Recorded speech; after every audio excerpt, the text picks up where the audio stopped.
Hey, what's going on? It's Michael. Yo, welcome to Comics on Canes. We did it again, baby. We did it again. Came from behind. Dramatic win. Nail biters. It's all of it. I'm feeling good. I can honestly say this because Rudy was there. I never thought they were going to lose. I always felt they were going to come back. And Rudy has what? Rudy, what? Okay. I don't.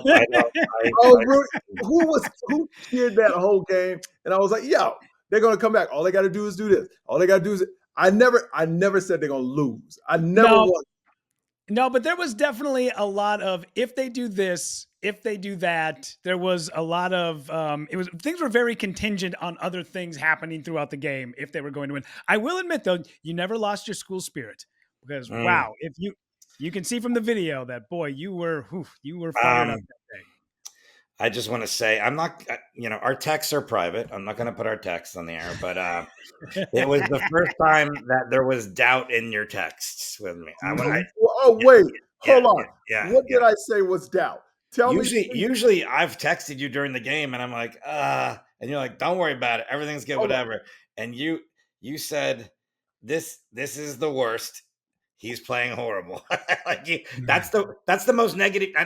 Doesn't mean you weren't going to come back, but that's the most negative you've been all season. You were like, I did say they were because they were playing horrible, and he was playing terrible, or they were playing the worst. Right? It was terrible. But I never once said they were going to lose. Actually, I think if you keep reading the text, I think in that thing I said I think they can come back. No, not in mine. No, because. No. It's in me, you, and Dave Williams. Oh yeah, that's right. I forgot me and Dave Williams, and you were texting too. No question. I always, even in that text, I said, "Hey, I still think they can come back." Okay.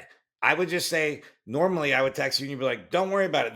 This one I just felt like you were more nervous. I would say. Well, you got to understand. Yeah. It's bad luck when I don't watch a game, and I was performing during the game. I had to do 2 sets. Yeah. So I felt bad because I knew they were going to be in jeopardy because I couldn't watch the whole game.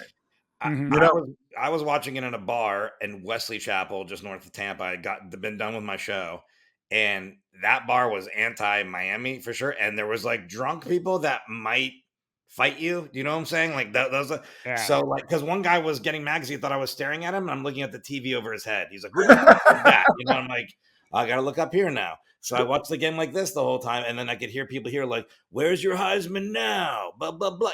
Just there's a lot of hate in this bar. So I was like, okay, I can't. So when they scored that first touchdown, and I said, okay, maybe we can come back. I paid my bill. I ran back to the hotel, got into the hotel, and I just sat on the edge of my bed. Thank God, because otherwise I wouldn't be able to cheer in that bar. I would have got beat up. Mm-hmm. Well, isn't it great that I'm adjusting my mic? They were doing some work in my studio. I apologize.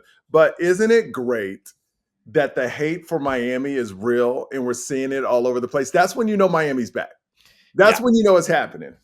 Yeah, and somebody commented on the almost instant reaction you did with Finesse Mitchell. Yes.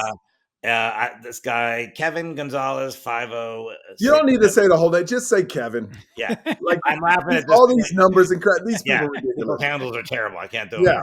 I'm laughing at this point because it's the hate that people have for the Canes. It's not hate, it's fear. We are frauds. Refs are bad. ACC is in our pockets. We haven't played anyone. LOL. Now we're hearing the SEC teams have impressive losses. You know what? I will admit, it's so interesting to hear narratives from the media. Yeah. I sound like a politician now. That if Miami wins a close game, they struggled. If Georgia wins a close game, they overcome. They're great. Yeah. This is how great. It's very interesting. But and Gio Milian is going to be on. Also, big shout outs to Kelsey Farese. She's going to be on talking about the SEC. Alabama lost. We'll jump into all that madness. And Ole Miss Kentucky plays Vanderbilt, who beat Alabama. We'll talk about that as well. But I forgot my train of thought. I forgot what I was about to say. I just think the narrative of when we win. When we win, it's a struggle. Or we got lucky when Georgia or any SEC team wins. Like I never heard it was like like no bad thing about Alabama. Alabama is ranked 7th behind Miami in the coaches poll, and they lost to an unranked team. If Miami lose to an unranked team, guess we probably won't even be in the top 15. No, definitely not. And also they almost lost to Kentucky too, Alabama, and they were like, great win, and it's like, okay, Yeah. like I'm not saying Kentucky's bad, but Virginia Tech isn't as bad as I mean, Cal's a good team. Cal's not like we. Okay, don't get carried away. Cal's an okay team. 10th in the country. We don't have to play the clip again, Michael. They were 10th in the country. 10th in the country. Came to play. Now, see, when you say stuff like that, Forrest, you make our podcast sound bad. No. No, you do, because they're not good. They have players on that team that will be in the NFL. That kid. Every team usually has players that's going to be in the NFL, Forrest. No, but I mean, okay, mark my words. We'll say it right now, and I'm going to mispronounce his name, but the kid that had 14 tackles, Ulave, I think is how you say his he's name. great. He's great. That guy's like, not only is he going to be in the NFL, that guy's a stud. You know what I'm saying? He was all over the field. But we adjusted, and he only had 2 tackles in the second half, you know? But what I'm saying, Forrest, is when you say out loud on this podcast, Cal has a good team. Yeah. No, they don't. No, they don't. Cal will lose 3 to 4 games this year. How is that a good team? That's still good. You have a winning I guess we have standard. I guess we just have different. Good to me is undefeated, maybe lose 1 or 2 games. No. Good to you is lose 4 to 5 games? No. Good is I take the milk out of the fridge, I sniff it, and if it's not sour, I'll drink it. That doesn't mean it's great or I want to like. Well, then you can say any college team is good then. No. Give me a bad college team then. Vanderbilt's terrible. So, and they beat Alabama. I'm kidding. Yeah, are they good now? I'm just kidding because I'm trying to hate on the SEC here. I hate the SEC. I hate them. Yeah. But man, big shout outs to Extrepo doing his thing. Here's the thing, and we'll ask Gio this. This is what I'm interested in. Let's be honest. The Canes could be at this point 4-2 with 2 losses in the ACC. How do you think the fans and the team would have? You think it would have been a Florida State situation where they're just done? I mean, Cristobal's job for sure being questioned. I mean that it would be a lot of the coaching at this point because of the talent on the team. I think. Yeah. You know, I think that's where they would go. I mean, look, there's a lot of comments here also about the timeout situation at the end of the game. You know, and I had questions about that too. And they range from this season. They range from it's well known that Mario can't manage the clock. Then someone said the idea is if you got the first down after the 2 minutes and then have 3 timeouts to stop the clock. Someone else said he did the right thing. He did the same thing as the Ravens. I mean, they're all over the block. It's all over the place. Okay, so I've been reading a bunch of articles on it. Yeah. Football wise, clock management wise, they said he did the right thing. Really? Yeah. They did because they said the 2-minute warning is like an extra timeout. Yeah. And then if they don't get the first down, you get the ball back. So they were saying it was the right move. Yeah. For that situation. These are the experts, and whoever the experts are, that's what they pretty much agree on. He did the right thing. Unless they lost, then he would have done the wrong thing. Sure. You know how it works. Sure. Yeah. Because in my head, it's like if you call the timeout, then you get the ball with 2 minutes left. We got the ball back with a minute, was it 40? So it was less than 2 minutes. So you're still giving up 15, 20 seconds, but I'm not an expert. I was just doing quick math in my hotel room yelling. Let me ask you this. People next to me, you know. I don't know the rule on this. Do you lose? This is going to sound ridiculous, but do you lose the 2-minute warning timeout if you run a play and it goes past 2 minutes? No, they stop it at wherever. No matter where it is, right? Minute 57, Memphis 6. Whatever. Yeah, because with Finesse, he was yelling at the TV saying, take a timeout. You let like a minute 10 run, like whatever, 30, 40 seconds. But they're saying he played it right because why use a timeout if you're going to get one anyway? So you would have only 2 timeouts up, but you'd have about 20 more seconds. And I mean, without that amazing play with Xavier Strepo, we had to go like 90 yards or 95, whatever. That punt was amazing. It was like we won. It turned out the right way. Of course, that's what shades of last year in the head with Georgia. Yeah, and let me tell you, Rudy, all I said negative was I was like, they're playing horrible. We're playing the worst right now, or Cam's playing really bad right now, whatever I said.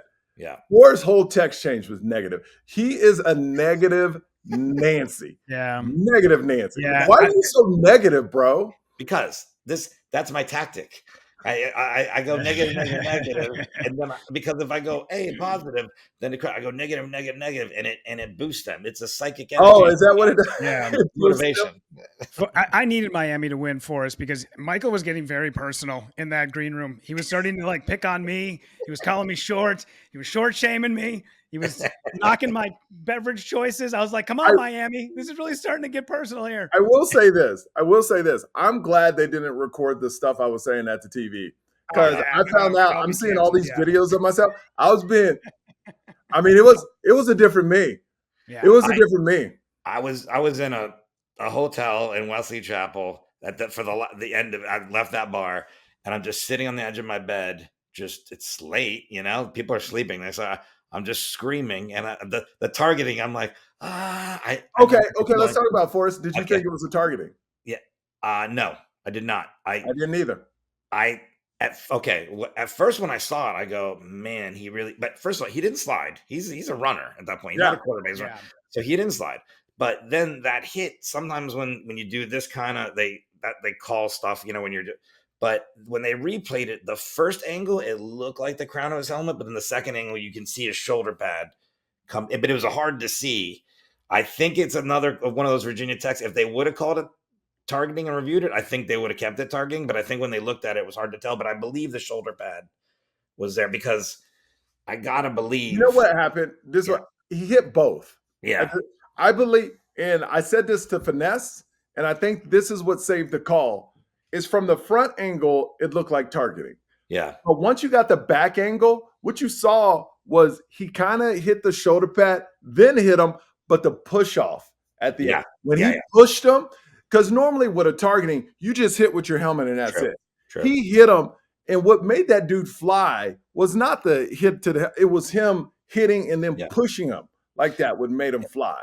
And one other thing is they were saying, well, look, he's launching. And it's like, well, here's the decision he has to make. He lets him run by and possibly get a first down, or he has to dive for him. There's launching and there's diving. He's diving to try and make the play because it's he gets another first down. We're done, Well, I was in the green room and Rudy can attest to this.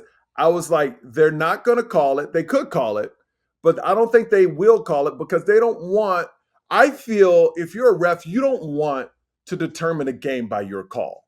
So I think this was a call that was so 50-50. They were like, we're going to take ourselves out of it and just let them play it out, because that would have been horrible for the refs to decide the game themselves instead of letting it play out. And that's what they did. Well, let me tell you, even if they didn't call it, that wouldn't have meant the Canes would have came down and scored. So they left it on the field. And I like if it's a 50-50 call and you're a ref, let the teams decide it on the field.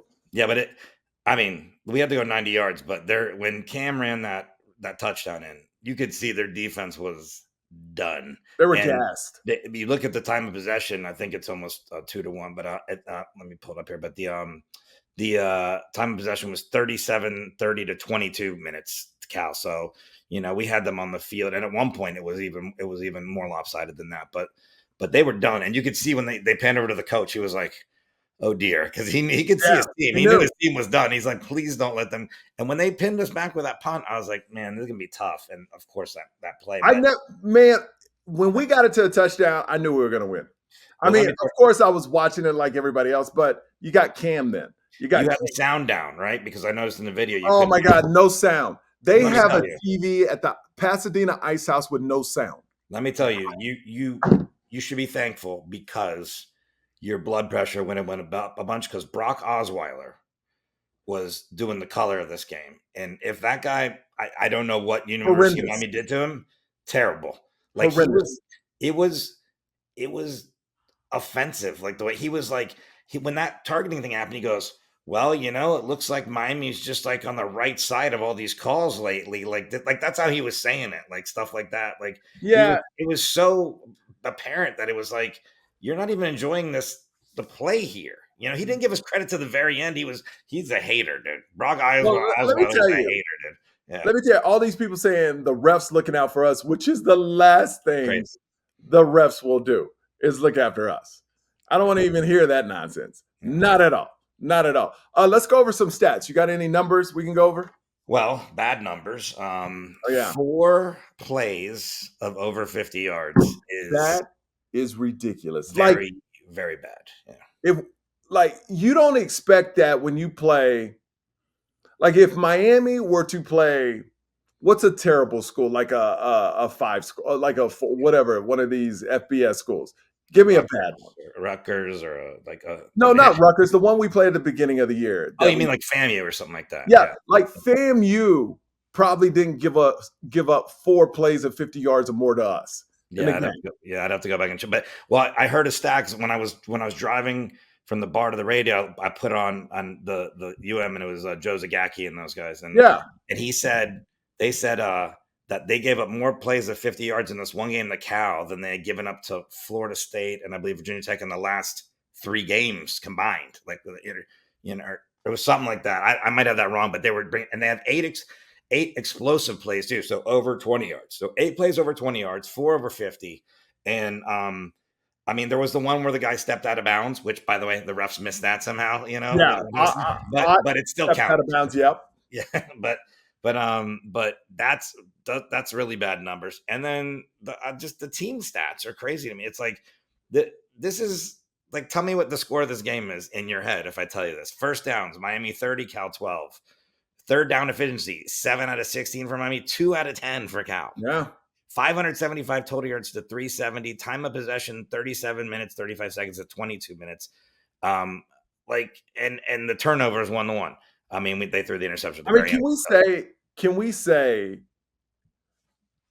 stat-wise, it was domination by Miami? If they didn't give up those 4 explosive plays, this would have been a blowout. Yeah, because they averaged 24. Let me get the exact 24.8 yards per completion, and then that's insane. I mean, that's why we're losing. 12.4 yards per pass attempt. I mean, we saw a lot of busts last year for us. Yeah, saw a lot of busts. Yeah. Is it that Guidry's scheme for the secondary is too tough? Because, like I said, this has not been repaired since last year. So is his schemes too hard to figure out? Is he just it has to be something with coaching now. You know what I mean? Because you're in your second year of your system, and a lot of these players have been there. I think there is. I think the system they had going into the season, they play Florida, FAMU, Ball State, South Florida. They don't really have any problems. The explosive plays, big chunks. Not happening. I think we have the right scheme in. Yeah, we have OJ Frederick as a true freshman. Well, but they're playing. Everything's good. And then I think that Virginia Tech game exposed us that. And I don't think they had enough time. I don't think they have enough time to. I think they said, "Hey, look, we'll go into Cal. Their quarterback." They probably said the same thing. Like, I think we can beat them with this system because their quarterback. They might have had one.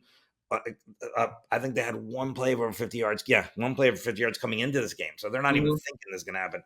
And we have a bye week after that. We have a bye week now. So this is the week where you would think the adjustments would come, and and we'll see something different coming into this Louisville game because, I know we're kind of poking fun at the SEC a little bit here and there, but if we go up against an Alabama or Georgia or Tennessee, like with what's going on now, it's not good. Like that's Ryan. Yeah. So they got it.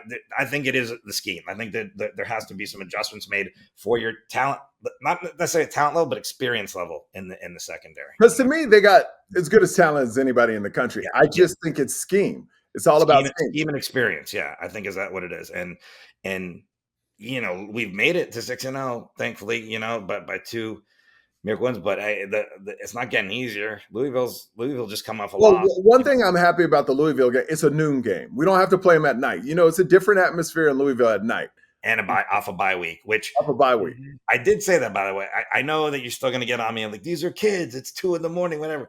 But you at what point in the evening is it going to be an impairment for kids to play at 3 a.m, 4 a.m? I mean, at some point, dude, you're being ridiculous. There you go again. You're being ridiculous. When did Miami play its best ball? 4th quarter, the latest hour. The latest. So that argument, it doesn't even make sense. They played their best ball the later it got. I just want to say though, The bye week, though, I don't think we thought about that, gave that enough credit to California. Not only did they have their rest, and they clearly came out. They had a game plan. Yeah. But I think that contributed to some of it at the beginning, like freshness. They definitely came in with a game plan. You know what part of their game plan was? Poke, push. When the play's over, push them down again. And it almost cost us in the end when Horton finally kicked somebody. Yeah. With that third 20. But yeah. I feel like a lot of times teams, like you're hearing it a lot. We are people's Super Bowl. Yeah. But a lot of times when we come out of bye week, and I'm going by history. Yes, this point I'm going by history. I think it's a different team. I've said that in the past. We're slow out of a bye week.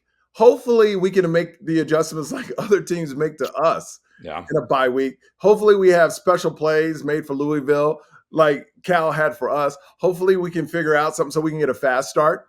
That's what. And let's be honest, 6 games is hard in college football before you get your first break. So, this is the time they needed it. If there was ever a time in the season they needed a break, this would be it right here. All right, we're going to take a quick break. We're going to come right back. We're going to have Kelsey Farese breaking down the SEC news. Hang tight. Hey, what's going on? It's Michael. Yo, look, we appreciate all the love on Comics on Canes. We are over 975 people as I speak right now. We want to get it over 1,000. Thank you so much for the support. Hit that subscribe button. And also, we have an audio pod. You can get that wherever you listen. Do it. It's all about the you. Please welcome to the show. She's our SEC expert, and a lot of losing went on in the SEC. Kelsey Farese, what's up?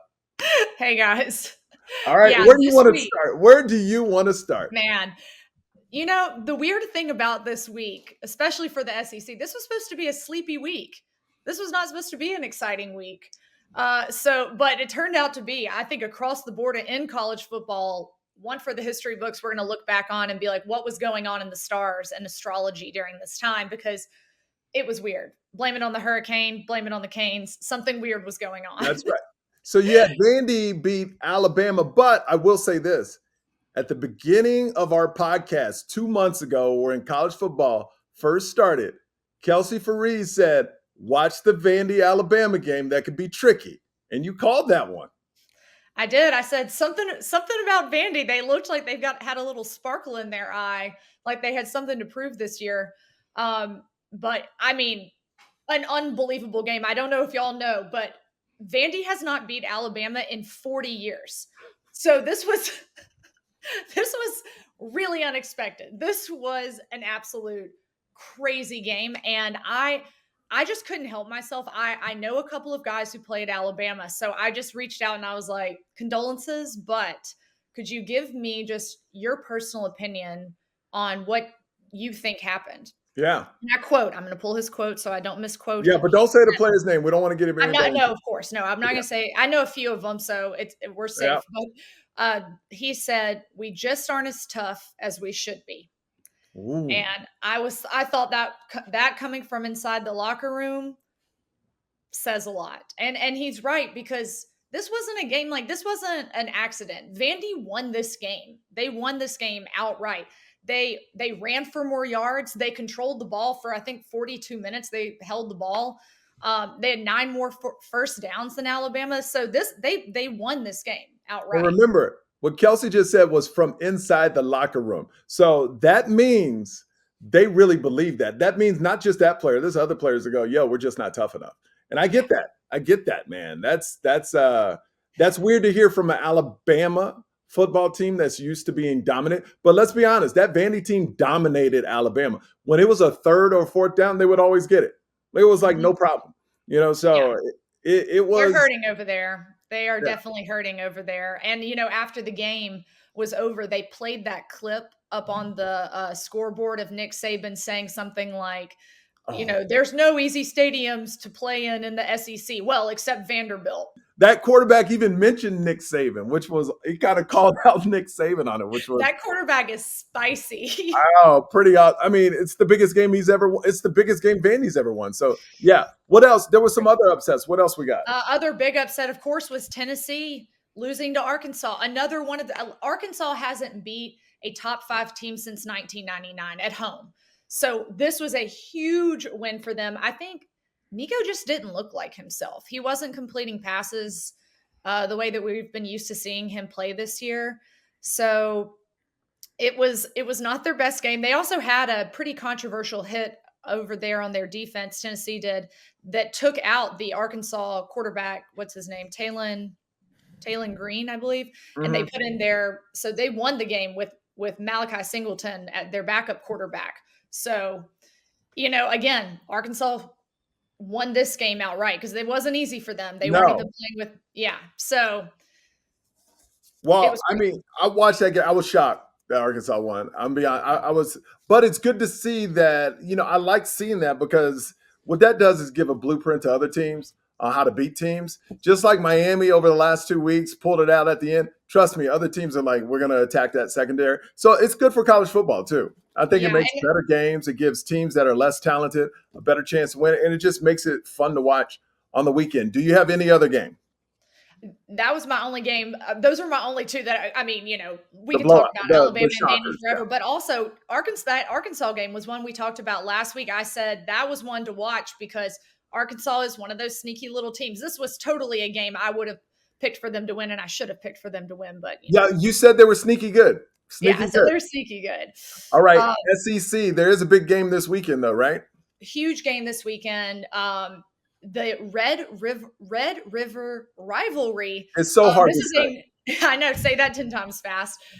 This is a new big rivalry game to show up in the SEC because obviously it's against Texas and Oklahoma, two new teams for us. They actually play it in Dallas at the Cotton Bowl. I've been several times. It's absolutely amazing. And I actually didn't know a lot about it, obviously, because they weren't in the SEC, but I'm doing some research for my Oklahoma Dad video. So I'm going to be filming that today to put up for this weekend. But I learned a lot about this rivalry, and it's nasty. It's a deep-seated, very violent little rivalry that they've got going on there. And the big news coming for that game is Quinn Ewers for Texas, their quarterback. He's been out for a while with an abdominal injury. He is going to be back, though, so QB1 is back. I don't think he would miss the chance to play Oklahoma. That game is so amazing to be at. Half the stadium is in white. Half the stadium is in red. I went like 3 or 4 times. They got a state fair that goes on. You eat the crappiest food on the world, and you watch football. I mean, it's pretty amazing. Who do you got in that game, Texas or Oklahoma?